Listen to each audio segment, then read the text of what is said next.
We get cheaper cooling than if we ran our data center traditionally, which we can pass on to our clients.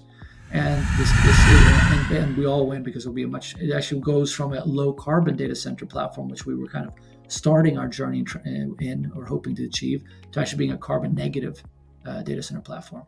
Hi, my name is Svante Horn. I am the co-founder and CEO of Scandinavian Data Centers, and you can watch me and hear me speak about our business at the Data Center Go-to-Market podcast.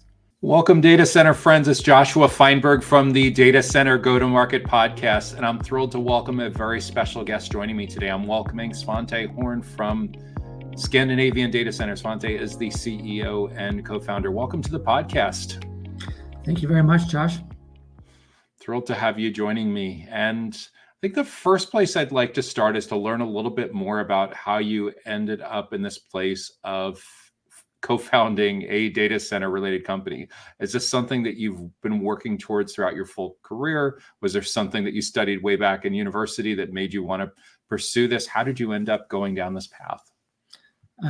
Basically, I went to school in the States. I went to Dartmouth College, and I didn't know what I wanted to do when I was getting close to graduating. So someone said, if you can get a job in banking, it will open more doors than it closes.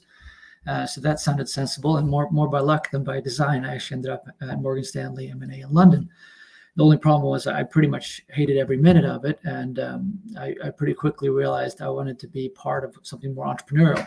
So I was told if I could end up in the markets division, then I could at least have my own shop under the umbrella of a much bigger shop. So I ended up segueing to Merrill Lynch and working in the fixed income market.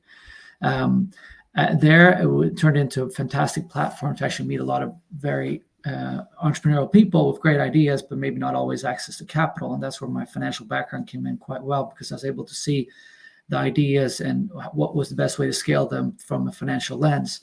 So a couple of guys I ran into had bought a military bunker in the middle of Sweden and wanted to build a data center. So they were very good in terms of having knowledge and experience around data center design and build, but not so much experience around the financial aspects.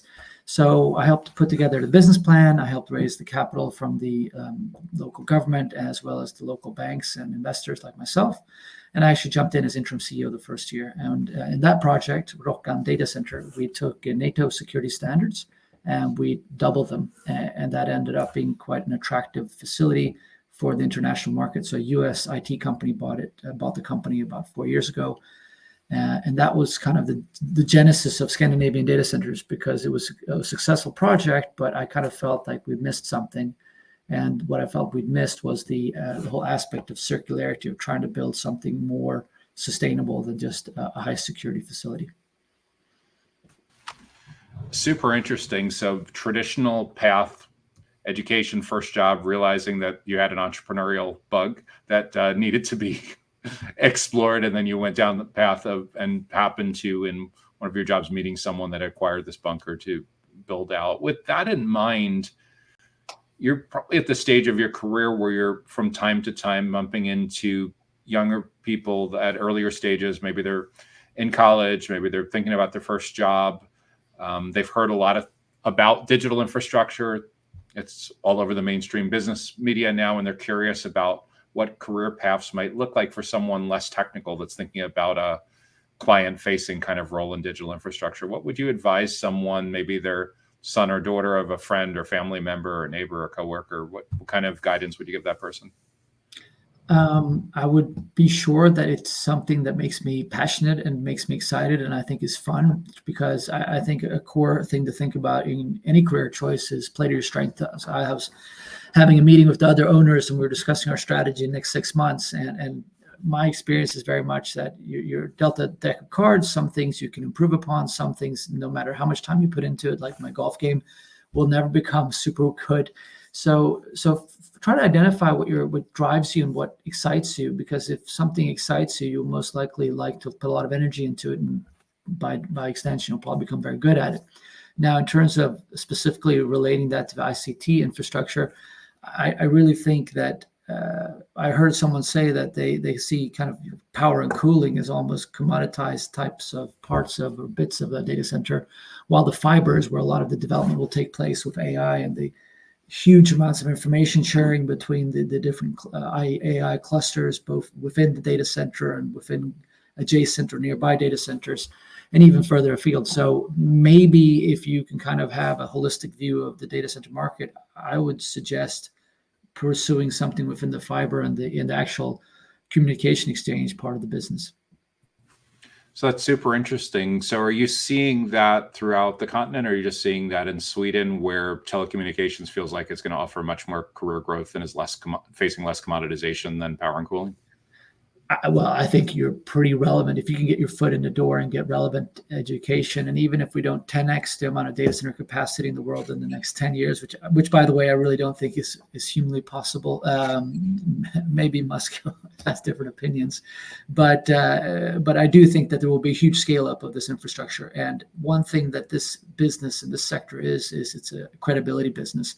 So it's very much like starting a bank. You need credibility to get those first clients in. And that means that you're only going to hire people with experience if you can choose, which means the people who are in the pool of knowledge, their value will go up quite dramatically.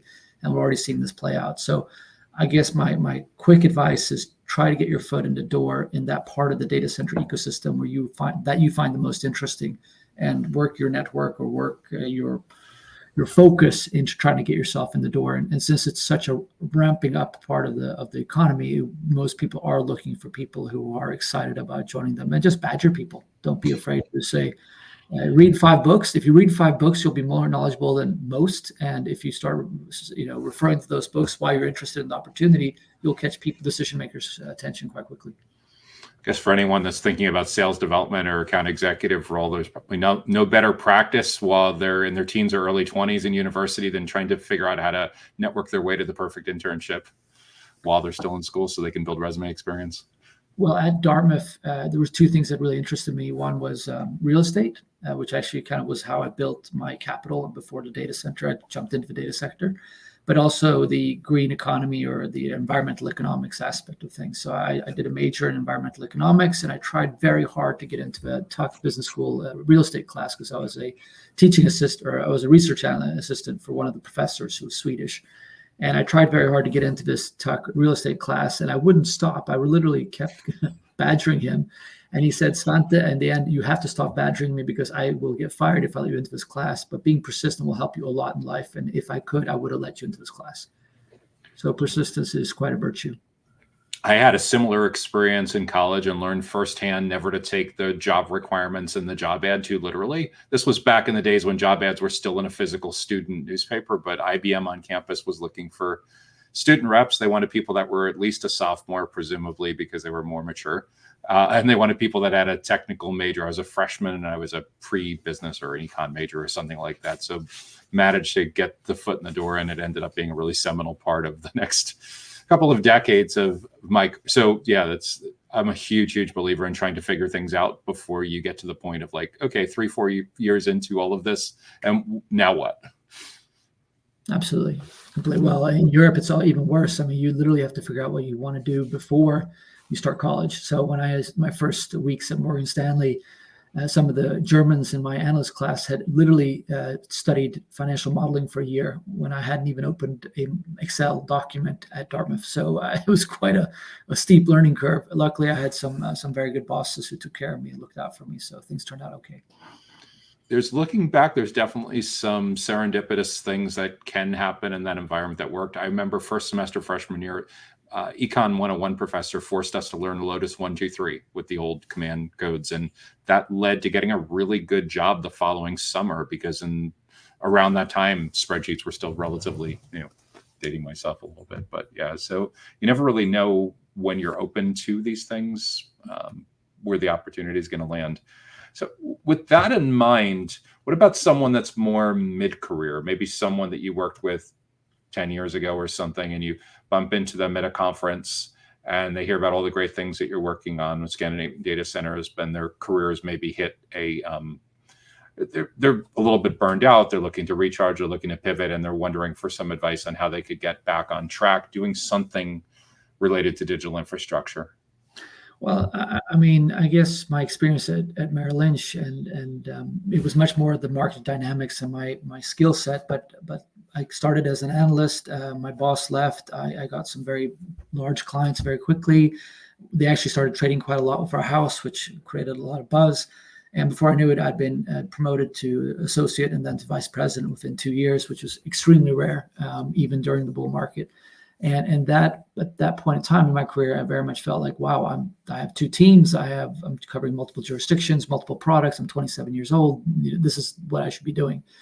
And then the credit or the financial crisis happened. Merrill Lynch, if you read almost the history books now, was at the very epicenter, being the largest debt structuring house in the world. So and the world's biggest issuer of CDOs. So it basically self-imploded, and I did see the writing on the wall. I was one of the first people to leave. We were 42. We ended up being 2 after 6 months when Bank of America bought the remaining Merrill Lynch assets. But the next 8 years of my career, even though I felt like I was a very good salesperson, I felt I was pretty good at reading clients, understanding their needs, understanding the products, explaining the products to the clients.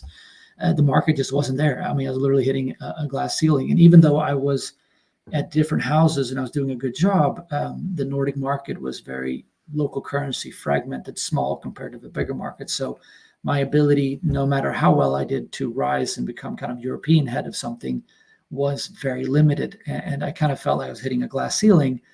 And I did feel like I wanted to do something within sustainability and circularity instead of just being at a bank and selling bonds. So I literally took the knowledge I built up within banking and applied it to a whole new sector, or for me, a whole new sector, which was data centers. And that was a big driver in the success I've had in the last 5 years, because I was willing to take my knowledge from what I built up in one silo and apply it in a new silo. So I guess my suggestion to anyone who's been in the data center industry for 5-10 years, you're hopefully sitting on a lot of knowledge, which people, your peers in other sectors and other corporates who are not data center companies, completely lack. All of a sudden, you can become the smartest person in the room because 10% of the economy has digitalized in a big way, and that number is going up all the time. But a big part of the Romanian economy has not become quite as digital as it could be, not quite as AI driven as it could be. So if you can all of a sudden come to a corporate and be the digital infrastructure lead at that corporate, you will all of a sudden be one of the smartest people in the room, and very quickly you will have the ear of the very senior decision makers, and I'm sure that will help your career take off, hopefully. Yeah, no, that's a great point. What do they say? Call it the curse of knowledge, where you feel like because you know too much, that you're missing the big picture with all of this. And you're right. Like, we just, because of the people that we hang out with, we assume that everyone is keeping up with all the trends. But when you go to a family function or you're hanging out with neighbors and people are like, hey, why does NVIDIA keep getting all of this attention? Are we really going to run out of grid power? And you see these things making it to mainstream media, and they're super curious about what this really means. You realize sometimes just how much knowledge you're sitting on about what really is going behind the scenes driving all this. Absolutely. And I think it kind of is a segue into a little bit what we're trying to do with Scandinavian Data Centers, in terms of we're trying to be quite disruptive in the sector. The way we see it is that in terms of we have the twin transitions. We have the green economy, the decarbonization of our economies going on in one end of the spectrum. And in the other end of the spectrum, we have the AI explosion, the whole ramp up of the digital infrastructure, and it's extremely power needy. And these two currently are loggerheads, because the more power we need, the more we need to pull power out of our grid. And there's before we completely decarbonize our grid, that means we're ramping up the amount of carbon we're producing. So the way we see it at Scandinavian Data Centers, or the way Scandinavian Data Centers started, was that I was introduced to my now business partner, Simon Engeldorf. He had been in banking, private equity, and actually had to jump in as CEO of a pretty large portfolio company and kind of resurrect it and make it really take off, but had been part of an exit process. So he was looking for this next stage in his career, and I was looking at what could I do? What kind of iteration of a data center platform could I do? And we started discussing. Simon's both a doctor and economist by training, so he's looking at the world a little bit differently than most, and I'm looking at it from the entrepreneurial lens.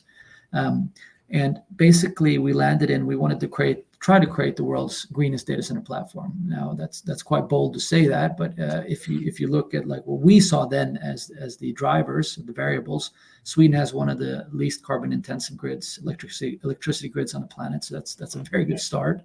But also, we wanted to work with existing facilities if we could. Much better to take a building and retrofit it than taking a forest and shoveling it and putting a big box on it. At least that was our thinking when we started this project. But most importantly, we want to be really smart with how we work with the excess heat, the waste heat from the facilities. Now, for the U.S. audience, which it's really not that much you can do with 35 degrees Celsius, which I guess comes out to be about 85 Fahrenheit temperatures. It's not very much you can do with that in the U.S. But in Sweden, actually, the majority of our country is connected to the district heating grid, which means so that's one big geographic benefit of being in Sweden. But then there's there's multiple megatrends which are transpiring, just taking place at the moment. We have the ever increasing workload densities of the racks, which is also in turn generating higher and higher out temperatures. So we have a verbal client commitment from a European cloud challenger that wants to put their operations, their IT load in our facility. And basically their out temperatures will be 60 degrees Celsius, which is way higher than 35. And why that's important is that's part of another mega trend, which is actually the efficiency gains of heat pumps. Basically, when you talk about heat pumps or refrigerators, you talk about COP, coefficient of performance, and which that basically means is how much energy do I need to put in for every degree of higher temperatures it generates. And it's not linear. So the higher the temperature it receives, the easier it is for it to get the out temperature up to the 75 to 95 degrees Celsius, which you need to run a proper district heating grid. So the economics have become much better recently. And then on top of it, modern district heating grids are actually run at much lower temperatures. All of a sudden, now you're getting pretty close to not needing heat pumps. So you can literally take the servers, the on-chip servers, on-chip cooling servers, and connect them directly to the district heating grid. And you don't need to use any more energy to do the heat transfer. And that's when it starts getting really interesting from an economic perspective. So there's a couple of other mega trends playing out. I guess the big one in Sweden is that the politicians, which I'm sure will start playing out in the US as well, because Sweden got burned pretty badly by US hyperscale establishments. Maybe because they wanted to hear it, maybe because people really thought it would happen. But there was lots of promises when the US hyperscalers came to Sweden that there would be lots of job creation, 6 to 1, one job in the data center, 6 outside the data center. Now, that hasn't really happened, and there really hasn't been any development of an ecosystem around the data center to speak of. So the allocators of power in Sweden are quite reluctant to give more power to data centers because they see very little societal benefit. They would prefer to keep that power in place. So if there's a new factory establishment generating 2,000 jobs instead of 20 jobs, they'll make sure they can find that. And that's kind of, in essence, what we're trying to do is we're trying to see and create a data center platform which works in harmony with the green transition, i.e. we see Sweden as having 290 municipalities and 240 have district heating grids. In an ideal scenario, you would have a bespoke data center being the energy hub, the data hub, and the heat hub of this community. And that all of a sudden changes the narrative, and you can start creating the highest possible societal outcome per megawatt. And that will give you an unparalleled access to power in an environment when you need power.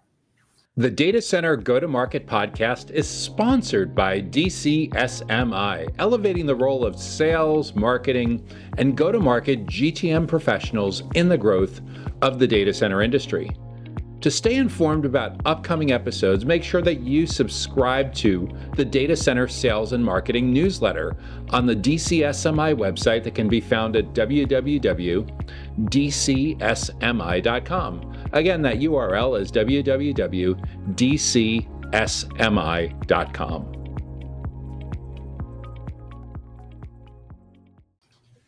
So this sounds like a lot of the concept of the decentralized data center, dismantling the idea that hyperscale is inherently good and co-location and edge may be far preferable. Well, let's put it this way. Our first facility is 20. We've been allocated 15 megawatts out of the bat. Now, that's not in the big scheme of things a big number, but we've been allocated another 10 in the southern part of the city. That's also one revelation. The district heating grid, and like the power grid, is very much like the capillaries in the human body. Some are big, some are small. You can't put the data center in your pinky and heat up the whole body. You need to put it at a strategic location, close to one of the main grids. And in the same way, you need to be close to one of the main power accesses to get that power. However, in the winter, the district heating grid is running on 300 megawatts of heat. So at the peak winter, even a very large hyperscaler would help the city. Now, what we've kind of come to the conclusion, because we've built up quite a good teams, have some of the leading people in Sweden within power, district heating, and data centers. But we work very closely with this 100,000 person city we're based in, Eskilstuna, and they've come to the revelation that 7,000 out of that year's 8,600 hours, odd hours, they have a huge economic benefit of connecting to the data center. So if we can get up to about 22, 23 megawatt IT load capacity, we become the base heat load of a whole 100,000 person city. So all the hot showers year round come from the data center, which is quite cool. But even cooler for me is the main power heating furnace gets shut off in early May and put back on again in September. And for me, that's quite a big, very visible, tangible, concrete win. And the last bit is in Sweden, like Europe and like the US, there's lots of immigration, unskilled immigration, and there's very hard for the politicians and the business community to find jobs for all these people. Well, we also want to connect 20% of our data centers to greenhouses. So we're looking for 20% to be traditional IT load and 80% to be more of the HPC AI type of workload. And that 20% traditional workload is ideal for greenhouses. And then by having a greenhouse, we do two nice things. We make the community more self-reliant from a food production perspective, but also we create a lot of entry-level jobs, which is something the politicians get very excited about. What's interesting too with the capillaries model and having the source of the heating closer to where people live and having the greenhouses close to people live, with that edge leaning kind of approach, it's great for latency centered applications. Like as you move to smart cities, as EVs become bigger, certainly there's a lot of things with generative AI that need the really good latency. Is that factored into your positioning as well? That's the kind of the technology and telecommunications benefits? It's actually kind of the beautiful thing with the business model is that we have this very circular approach. I want to claim, maybe I'm wrong, but I think we're one of the very few, or if not the only data center company that starts with the district heating grid's capacity to absorb heat as a starting point in how we think about designing our data center. Now, on the back of that gives us a completely different conversation with the politicians in terms of land grants or building grants, in terms of the power company for accessing the power. And of course, with the district heating company, gets very excited about getting very cheap heating. And that's the wonderful thing about the business model. It's a win-win-win. The city saves a lot of money in terms of their heating costs, which has been the highest part of the inflation explosion in Sweden in the last couple of years. So that's something that's very important to all the stakeholders. We get cheaper cooling than if we ran our data center traditionally, which we can pass on to our clients. And and we all win because it actually goes from a low carbon data center platform, which we were kind of starting our journey in or hoping to achieve, to actually being a carbon negative data center platform.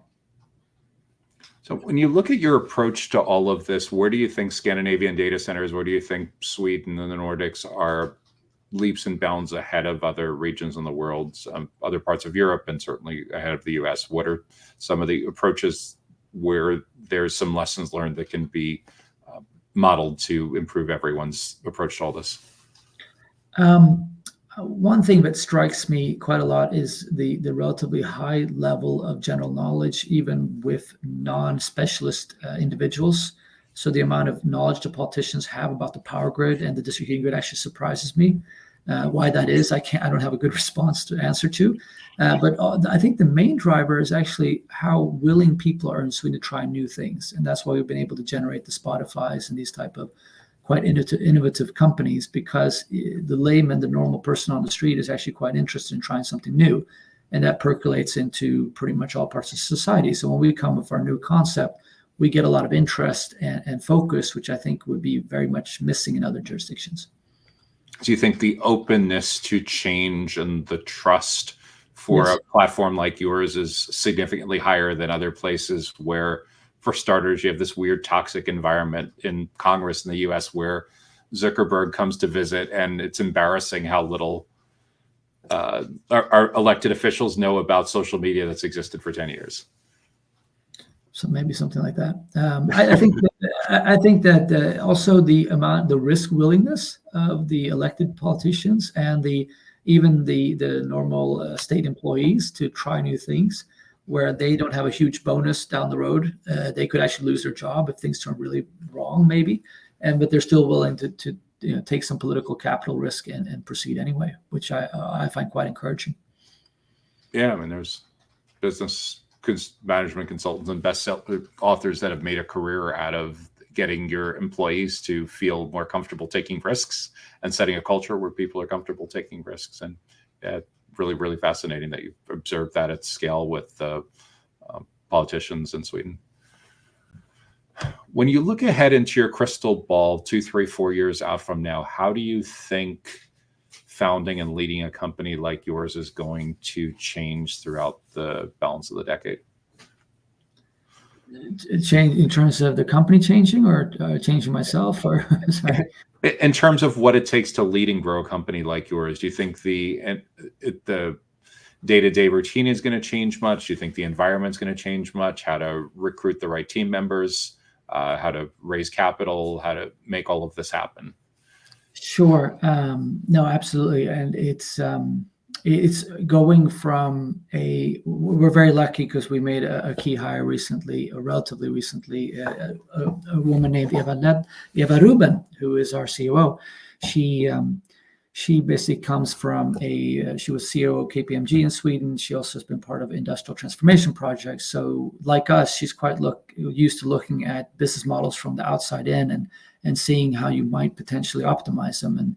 But the big difference between the current or initial co-founders, David Malmström, Joshua Buchholz, and Simon Angeloff, and myself, we're all four in our own ways very entrepreneurial and driven. But at the same time, you need to marry this with transitioning the company into also a very process-driven company. And that transition is not always easy. And that's what's fantastic about having Eva come on board, because we've spoken quite a bit about what kind of culture do we want and how to implement this with the new hires that we're bringing in successively. So that key hire around leading operations, you think, is the key to really being able to get from where you are to the next level with multiple locations and continuing to grow beyond where you are right now? I'm definitely not a billionaire. I don't think I ever will be a billionaire, and I don't think it's definitely not a huge driver of mine. My two huge drivers are how many megawatts of heat can we provide to cities, and how many jobs can we create around our ecosystem. Those are my two big drivers. But what someone said about billionaires is generally they go the other way. When everyone goes one way, they go the other way, and they get it right, and that's why they become billionaires. Now, I'm a bit hesitant to use the word billionaire, but like highly successful people, let's put it that way. And I think that what's important is when you're looking at trying a business model that you are always open to being disruptive, because if you're going to do everything the same way, you found the magic formula and you're just going to keep replicating that. There's a high risk that people much better than you, using AI much better than you, or just smarter than you, will run past you. So I think any kind of business will need to reinvent itself more and more rapidly than ever before. So in this particular case, you're seeing that there's a really big need to rethink a lot of aspects of the business model of being a data center developer or being a wholesale data center provider. I mean, data center operator. I think with the amount of, the moat in terms of being a very high credibility, high trust industry, on top of how quickly it's ramping up, I think it's going to be very hard for me to see that a data center company that's properly up and running won't keep having success, with the one caveat: if you don't start looking at how you can be more sustainable, how you can be more of a benefit to the local area, at some point, what has already happened in Sweden, which I'm sure will happen in the US. In Sweden, there is already a very tight dialogue between the politicians, the allocators of power, and the general business community. And they're very reluctant to allocate power to something they don't see as beneficial for the local area. And I'm 100%. I'm already kind of seeing some little bubbles of it popping up on the US, LinkedIn posts, US-based LinkedIn posts, and I'm sure that will just accelerate, because if our economy is going to go more electrical, and you have these big bunkers sourcing all the excess power and being able to pay the most for it, by the way, so they're going to be the darlings of the utilities. There will be some kind of backlash if you don't have that built into your model at some point. How to be proactive around the local community, what kind of benefits you're bringing. And it's not just sponsoring the local high school football team or something like that. I think in the US, there's a general recognition that the power grid is badly in need of upgrades in certain specific areas, nothing more crazy to think about that Texas, where Dallas is one of the primary markets in the U.S., and just not 2 winters ago, a couple of bad weeks of cold weather brought the grid to its knees. So yeah, I think there's the challenge too is there's so many different dozens of utility companies throughout the U.S. that they have to figure the national versus state regulatory issues and party issues and everything that comes up. But yeah, for sure, they're gonna have to figure that out. And also, I think at the end of the day, what we're noticing is we were able to attract the caliber of people we got initially as our data center lead, power lead, and district heating lead because of our green vision. And I'm 100% confident if you're trying to recruit from the cohorts of people coming into the workplace from below, if you don't have some kind of actually genuine view about trying to do this better and to do things differently than before, you're going to have more and more, you're going to miss out on the best people because they're going to choose the companies that's more catered to that messaging and are true to that messaging. And another thing that we're embracing or trying to embrace is we're trying to be the most balanced ICT company in the world. Our goal is to be 50-50 male, female. And it's just on the back of having a different perspective.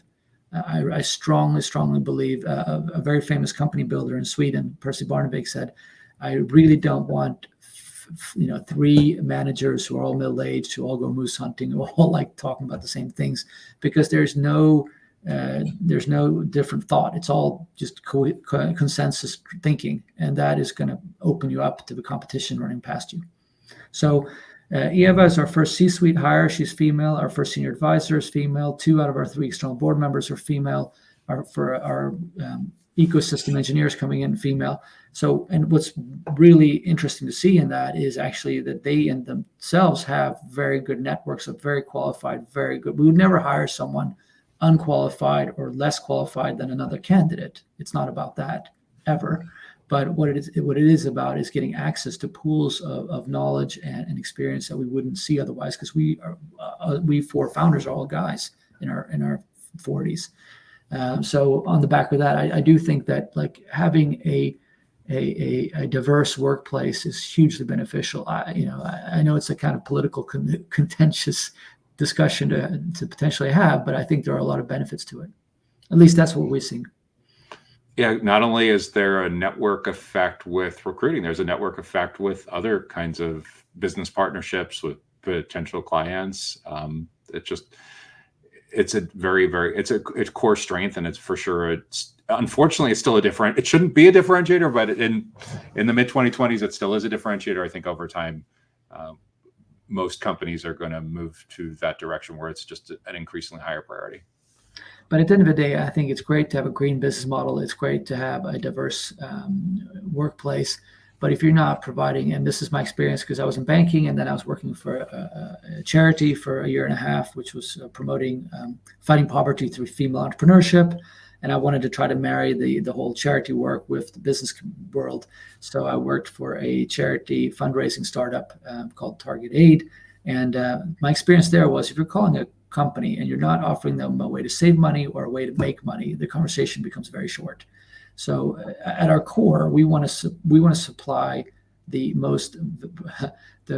best value proposition for clients in terms of price, security, and green credentials, without having to compromise on any of them. Exactly. Awesome. Svante, how do you keep up with what's going on in the industry? Do you have any favorite podcasts or YouTube channels or anything like that that you listen to, watch, that you think would be especially relevant to have next on this podcast? In terms of people? Certain personalities, certain experts that seem to really have a unique perspective on where digital infrastructure, circular economy is going at the intersection of ICT.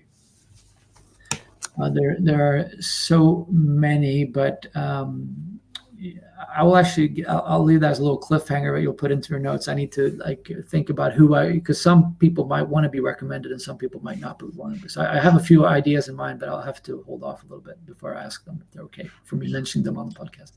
Sorry about that.